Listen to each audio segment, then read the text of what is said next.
जोहार, मैं आनंद कुमार और आप देख रहे हैं जनमन की बात। दोस्तों, आज प्रवर्तन निदेशालय यानी ईडी को लेकर दो बड़ी खबरें हैं। एक बड़ी खबर तो यह है कि दिल्ली की शराब नीति घोटाले के मामले में प्रवर्तन निदेशालय ने 10 घंटे चली पूछताछ के बाद आम आदमी पार्टी के राज्यसभा सांसद संजय सिंह को अरेस्ट कर लिया है।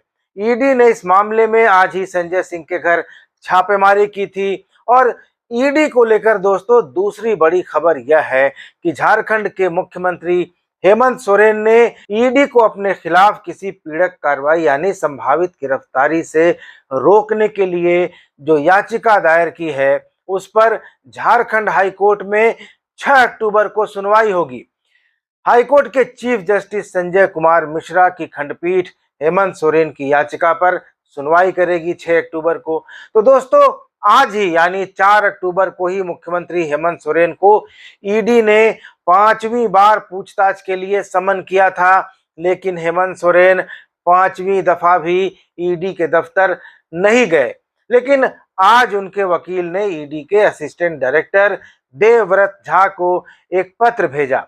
यह पत्र 25 सितंबर को ईडी ने सीएम को जो समन भेजा था और 4 अक्टूबर को पूछताछ के लिए उपस्थित होने को कहा था, उसके हवाले से भेजा गया है।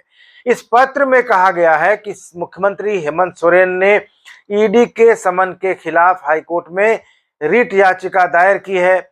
इस याचिका की त्रुटियों को यानी डिफेक्ट्स को रेक्टिफाई कर लिया गया है और हाई कोर्ट की अनुमति से यह मामले की सुनवाई होगी। यह पत्र दिए जाने तक हाईकोर्ट ने तारीख नहीं दी थी, लेकिन अब हाईकोर्ट ने कहा है कि 6 अक्टूबर को इस मामले की सुनवाई होगी। बहरहाल, वकील ने अपने पत्र में लिखा कि अभी मामला कोर्ट में विचारणीय है और उम्मीद जताई गई है कि जब तक इस मामले को कोर्ट डिसाइड नहीं कर देता तब तक ईडी मुख्यमंत्री हेमंत सोरेन के खिलाफ जारी समन पर कोई कार्रवाई नहीं करेगा।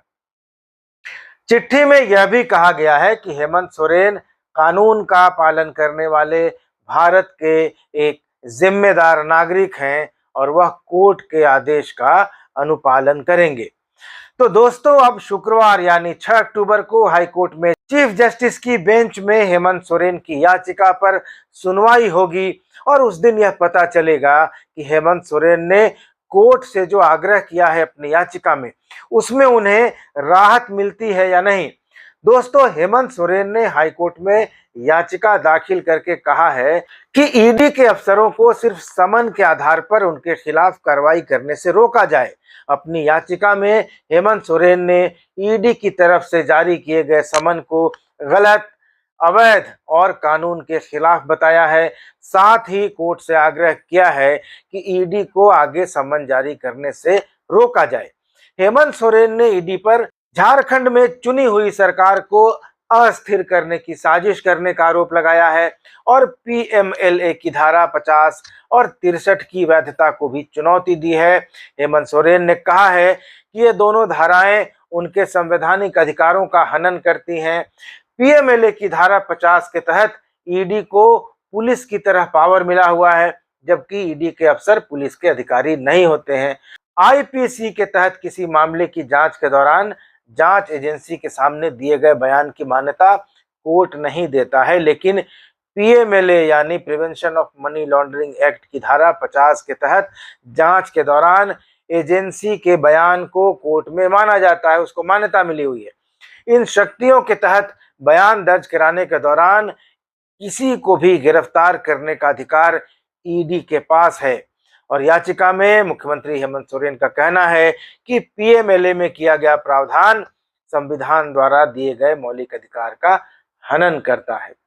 हालांकि दोस्तों, हेमंत सोरेन को लेकर ईडी का जो अब तक का रवैया रहा है, जो अब तक का रुख रहा है, उससे लगता नहीं है कि वह हेमंत सोरेन को लेकर बहुत ज्यादा आक्रामक है, क्योंकि अगर ऐसा होता तो पिछले 50 दिनों में वह हेमंत सोरेन को सिर्फ समन ही नहीं भेजता रहता। क्योंकि जैसा दिल्ली के शराब नीति घोटाले में हुआ, केजरीवाल सरकार के मंत्री सत्येंद्र जैन और डिप्टी सीएम मनीष सिसोदिया को जेल भेजने के बाद आज आम आदमी पार्टी के राज्यसभा सांसद संजय सिंह के यहाँ जिस तरह ईडी ने पहले छापा मारा, फिर उनसे 10 घंटे पूछताछ की और आखिरकार उनको गिरफ्तार करके ले गई, उससे लगता है कि ईडी के जरिए हेमंत सोरेन को दबाव में लाने की, प्रेशर पॉलिटिक्स की कवायद चल रही थी, वरना उनके खिलाफ कार्रवाई करने के लिए 5-5 समन पर ईडी के दफ्तर नहीं आना ही काफी था। तो दोस्तों, इससे कहीं ना कहीं यह भी लगता है कि क्या ईडी के पास वाकई मुख्यमंत्री हेमंत सोरेन के खिलाफ कोई ऐसा ठोस तथ्य है जिसके बारे में वह उन्हें अपने दफ्तर में बुलाकर पूछताछ करना चाहता है, या सिर्फ उन्हें शक के दायरे में लाने की और उन पर करप्शन का आरोप लगाने का मौका विरोधी दलों के नेताओं को मिल जाए, बस यही मंशा है। ईडी ने, आपको याद होगा, पिछले साल भी हेमंत सोरेन को अपने दफ्तर में बुलाया था। पत्थर खनन घोटाला जो साहिबगंज में हुआ, उस मामले में 9 घंटे तक पूछताछ की थी। और इस पूछताछ के बाद जो सवाल मीडिया में आए थे कि ईडी ने मुख्यमंत्री हेमंत सोरेन से क्या पूछा, तो उन सवालों में कोई भी ऐसा सवाल नहीं था दोस्तों जिसके लिए ईडी को किसी राज्य के निर्वाचित मुख्यमंत्री को अपने दफ्तर बुलाने की जरूरत पड़ती। ईडी के अधिकारी मुख्यमंत्री से समय लेकर उनके आवास में या उनके कार्यालय में भी पूछताछ कर सकते हैं। आखिर एक मुख्यमंत्री को बार बार समन करने के पीछे दबाव बनाने के सिवा दूसरा क्या कारण हो सकता है? क्योंकि ईडी ने उनसे संपत्तियों के जो डिटेल्स मांगे हैं, उनके बारे में हेमंत सोरेन पहले समन के बाद ही बता चुके हैं कि वे अपनी और अपने परिवार की सारी संपत्ति का विवरण सीबीआई और इनकम टैक्स जैसी सेंट्रल एजेंसियों को दे चुके हैं, और ईडी उनसे ये डिटेल ले सकता है उन एजेंसियों के पास जाकर। तो आखिर ऐसी क्या पूछताछ करनी है कि ईडी मुख्यमंत्री को 5-5 बार समन तो भेज सकता है, अंतहीन इंतजार तो कर सकता है, लेकिन मुख्यमंत्री से टाइम लेकर उनके पास जाकर उनसे पूछताछ करना उसे गवारा नहीं होता? क्या दोस्तों, ये अपने आप में ही एक कॉन्ट्रडिक्टरी बात नहीं है, विरोधाभासी बात नहीं है कि आप महीनों इंतजार कर सकते हैं, समन पर समन जारी कर सकते हैं, लेकिन न तो जाकर उनसे पूछताछ करते हैं और न ही कोई कार्रवाई करते हैं? आखिर ईडी कुछ न कुछ तो लोचा कर ही रहा है, ऐसा लग रहा है। तो दोस्तों, बहरहाल अब मामला कोर्ट जा चुका है, और दोस्तों अब 6 अक्टूबर को झारखंड हाई कोर्ट में चीफ जस्टिस संजय कुमार मिश्रा की बेंच यह फैसला करेगी कि हेमंत सोरेन और ईडी के बीच समन जारी करने और समन से बचने का जो चूहा बिल्ली का खेल पिछले 50 दिनों से चल रहा है, क्या वह इसी तरह आगे भी चलता रहेगा या उस पर रोक लगेगी? दोस्तों, आप इस बारे में क्या सोचते हैं? अपनी राय कमेंट करके जरूर बताइएगा। चैनल को सब्सक्राइब करना मत भूलिएगा। अगले वीडियो में फिर से मिलते हैं, तब तक इजाजत दीजिए। धन्यवाद, नमस्कार।